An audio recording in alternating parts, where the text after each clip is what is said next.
Welcome to Tantrums and Tabletops. I'm Ben, and in this video we're going on a journey. I'll see you after this.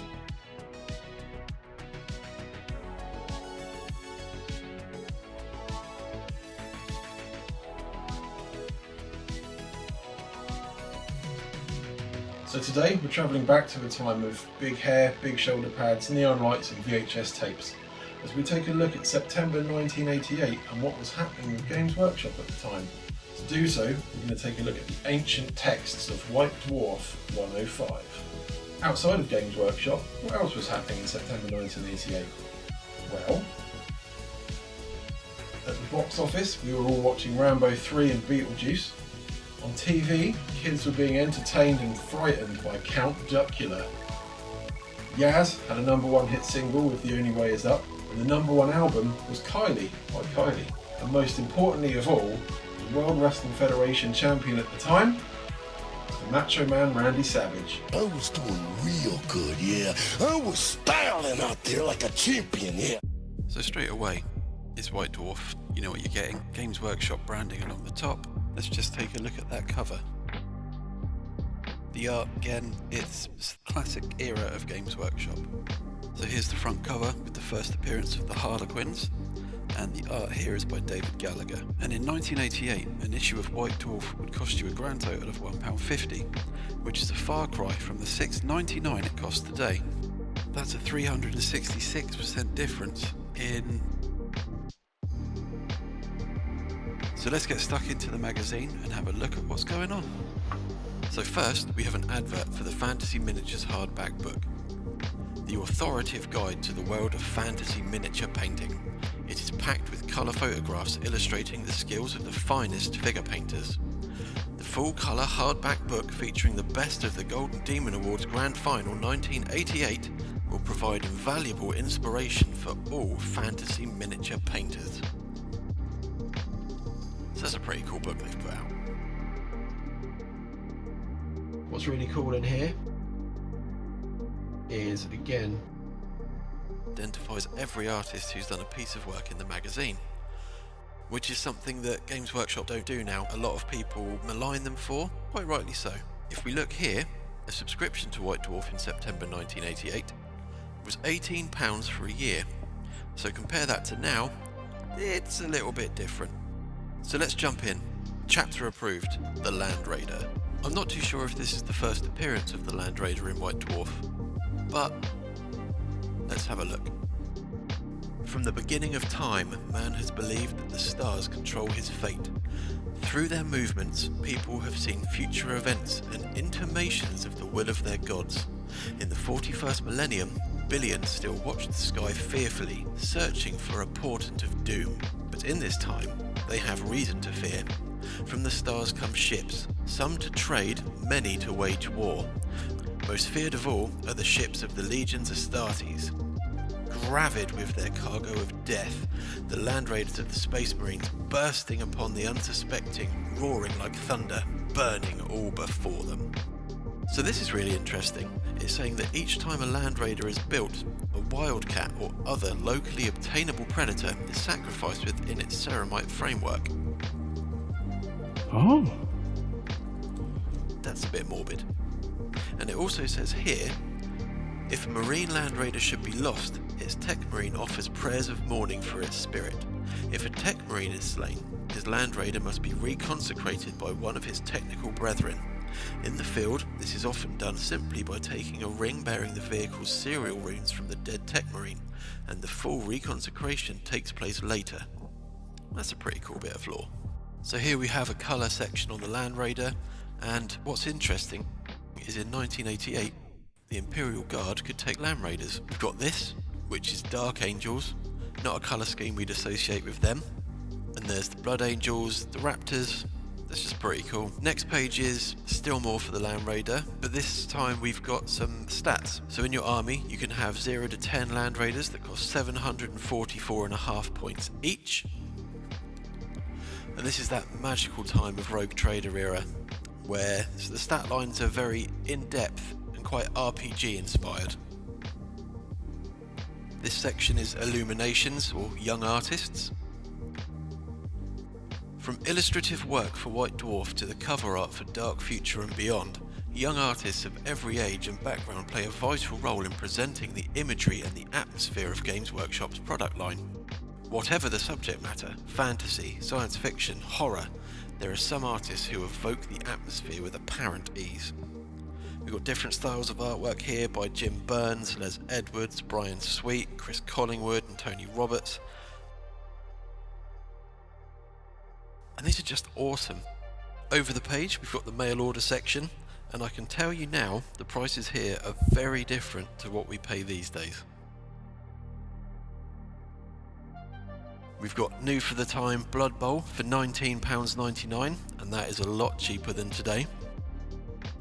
We've got this excellent Realm of Chaos Slaves to Darkness book, which is cheaper than you'll get it for on eBay nowadays. And this right here, so £9.99 for the Rhino, but actually that box contains 3 rhinos.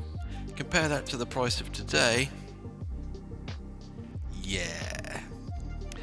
Land Raiders, you get a box of 2 Land Raiders for £12.99, and again, compared to today, that's just ridiculous.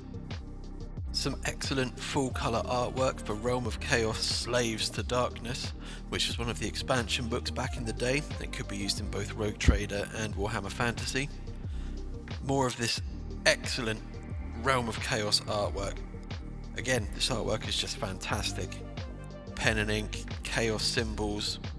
And coming soon from your local Games Workshop store or stockist, this colourful advert for new Beasts of Chaos, which are quite cool, maybe a little bit janky compared to what we're used to.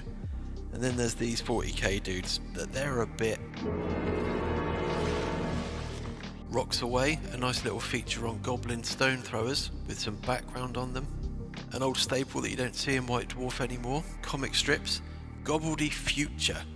This one features everyone's favourite little goblin in some futuristic mischief. Next, there's a Culture Shock special on the Golden Demon final from 1988. The Golden Demon Award for painting and modelling are fast becoming an institution within the gaming community. The 1988 event was only the second of its kind, and organiser A. Jones Esquire took time off from sweeping the floor to file this report on the great occasion. The judges from 1988 were Brian Ansell and John Blanche. The results were announced and the prizes presented by Gary Chalk, who had spent the day demonstrating the art of building and converting model castles from the Citadel mighty fortress. The culmination of the ceremony was the presentation of the Golden Demon Slayer sword to Ivan Bartlett, the overall show winner, and with that the Golden Demon Awards 1988 were brought to a close. All that remained was the monumental task of cleaning away the debris, ready for an even bigger and better event in 1989. So let's see that winning entry on screen now. A quirky feature of Old White Dwarf, and something Games Workshop don't do anymore, is advertise other companies' games. It says they're now available at Games Workshop, so this is a different time. Games Workshop would stock and sell other companies' games. We've got Star Command, Shiloh, Grant's Trials in the West, a World War II airplane game, a very strong looking lady with a sword. It's all pretty cool, and something you don't see anymore. We've got an advert for the grand opening of Games Workshop Reading, grand opening of the 17th of September. Were any of you there that day? Outstanding offers all day, including any blister pack of your choice for free when you buy 5 blisters priced $1.95 or more. So let's take that for a second. Games Workshop are A, giving something away for free, and B, models cost as little as $1.95. That's unbelievable. So the next feature is a multi-page segment for the Index Astartes, Codex Imperialis. The Legions Astartes, commonly known as Space Marines or colloquially as Angels of Death, are the elite fighting forces of the Imperium. Marines are physically, mentally and spiritually superior to ordinary soldiers, a condition ensured by rigorous selection and training. These devout warriors exist to serve the Emperor of humanity and do so with religious zeal and cold efficiency. So we have some background and fluff like recruitment and training, According to this, recruits are taken mainly from feral or hive worlds, but occasionally civilized worlds produce suitable individuals. Above all, an aggressive fighting spirit is sought by the Legion Astartes. To be accepted, an individual must show an almost inhuman capacity to fight, even though the chances of surviving the battle may be negligible. There's a little bit of lore there about who can be a Space Marine, and we're not getting into that now. So with recruitment, as we know it now, the different chapters have their own planets and their different initiation rites, so that's different. A chapter's fighting force of around 1,000 Marines is divided into 10 companies. So that's similar to what we know today. We've got some background and some other stories here. So the Blood Angels and the Iron Hands rigorously adhere to the ordinances of the Codex. These chapters firmly believe the Codex embodies the divine wisdom of the Emperor and as such is a sacred text. Many chapters follow it rigidly. We've got a little bit here about variation from the Codex. So the Raven Wing of the Dark Angels, the entire company is equipped with the M14 Bullock jet cycles. So that's a little bit different because, you know, as they're represented now it's a motorbike, but back in the day they had jet cycles. Here's a Space Wolf dude having a lovely time. Next we have more of everyone's favourite, stat tables. These tell you what you can and can't have in your army. So 0 to 1 Lieutenant Commander, 0 to 1 Captain, 1 Lieutenant, Chaplains, 1 to 6 Librarians, 0 to 6 D6 Tech Marines, so you could have a lot of Tech Marines in your army. And here's another Space Wolf with an ice cream on his head.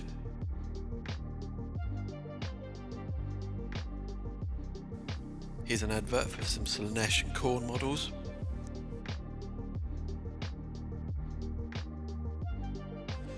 Then a special equipment chart, so it's clear where the game's roots can be found with all these different charts and detailed stat lines.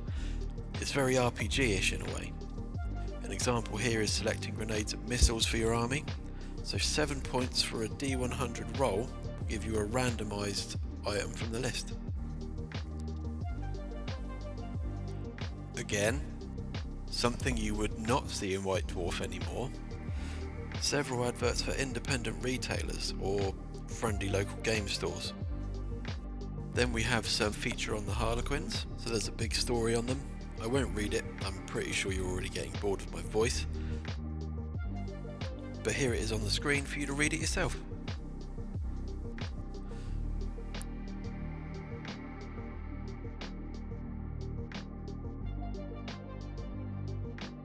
Here's a breakdown of a Harlequin's army, from the High Avatar to Troopers, Master Mime, Death Jesters and the High Warlock. Then here's some stats for everything. Here's a nice full colour advert for Dark Future, which is a game I never actually played, but it looks pretty cool.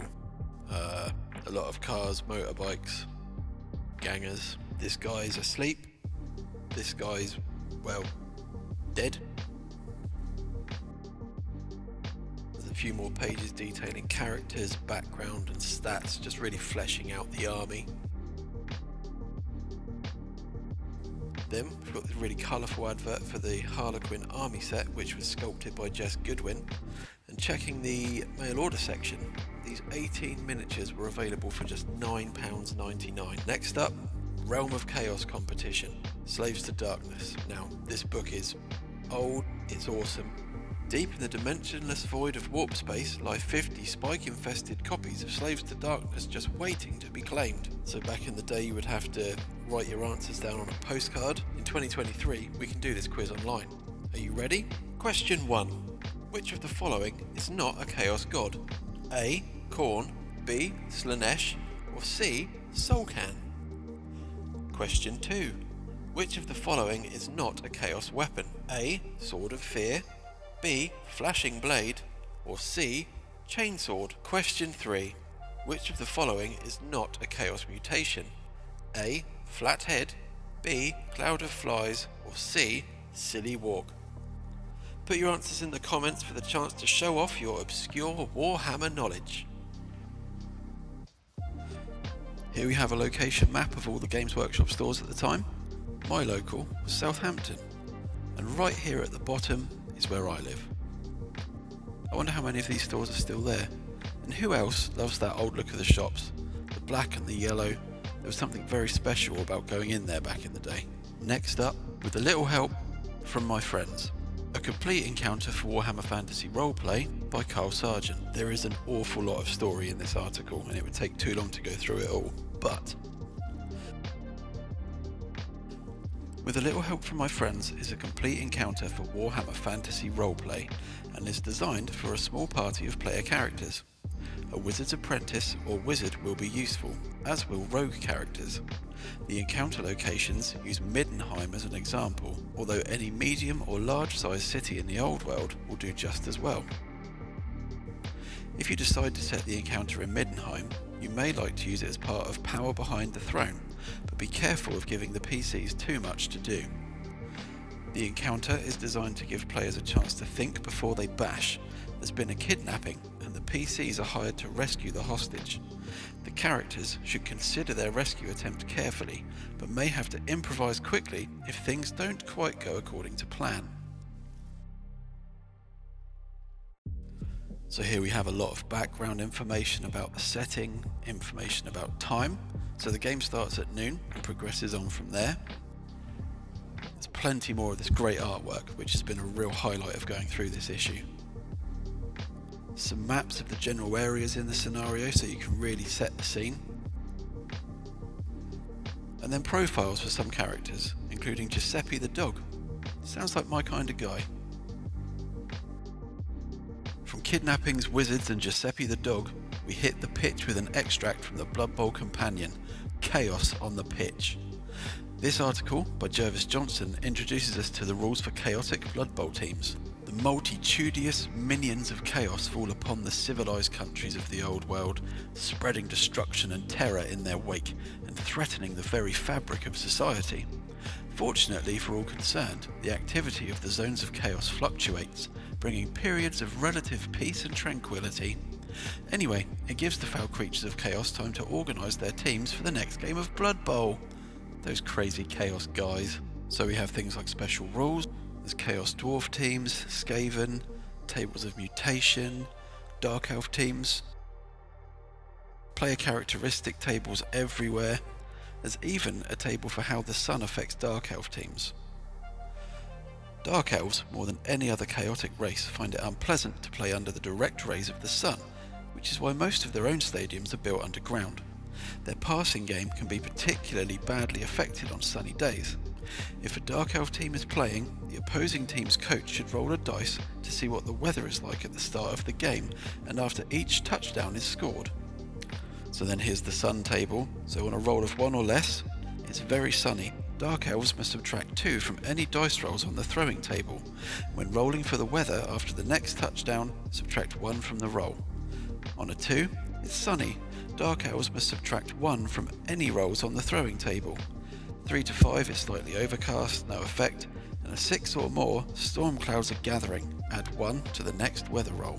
Here are some nice and colourful cutouts for your Chaos All-Stars team. So instead of having minis, just chop these bad boys out of the magazine, stick them on some card, and there's your team. Why do we spend so much money on minis when we can just use paper cutouts? I wonder if this would actually be game legal if you took it to Warhammer World. Someone try it out. Thrud the Barbarian. I'll put this up on screen now so you can read it and thoroughly enjoy it yourselves.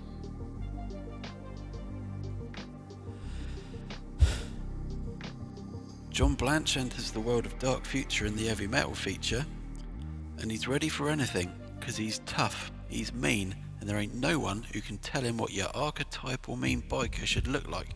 So what are you worried about? You no longer have a problem. It's just so over the top. But so, I guess they're different gangs almost, or different squads. But you've got like a police gang, some punks. It just looks like a nice mix of speedy little cars, big war machine type vehicles. But yeah, anytime you can have a toy car with a gun on it, you're pretty much onto a winner. Street Fighters, Pedestrians and Small Arms by Richard Halliwell. This is an expansion for Dark Future. Dark Future is first and foremost a game of road combat between armed cars, but there's a lot more to it than that.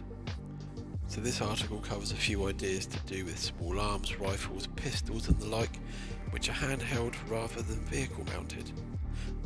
So it's giving us extra rules for armed passengers in the cars, dealing with pedestrians holding grudges, and a few other cool features. We've got information on the units, the turn sequence and the technical aspects of how the game plays.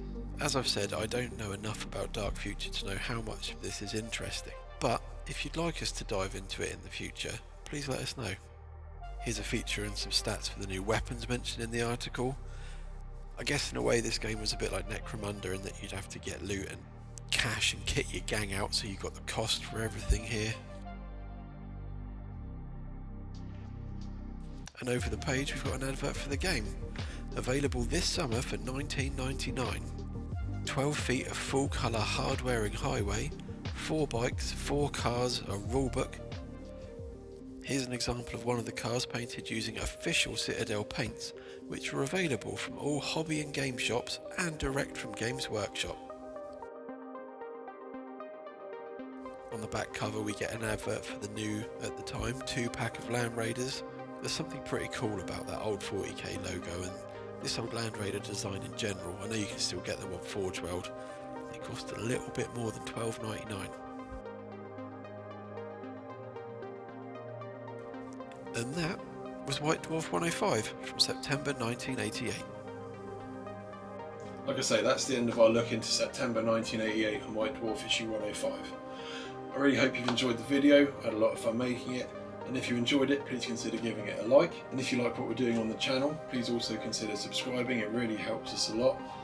Any comments you want to make on this video, anything we touched on in there, please feel free to leave a comment. And I need to get back to 2023. So this isn't right. Hopefully I'll see you next time.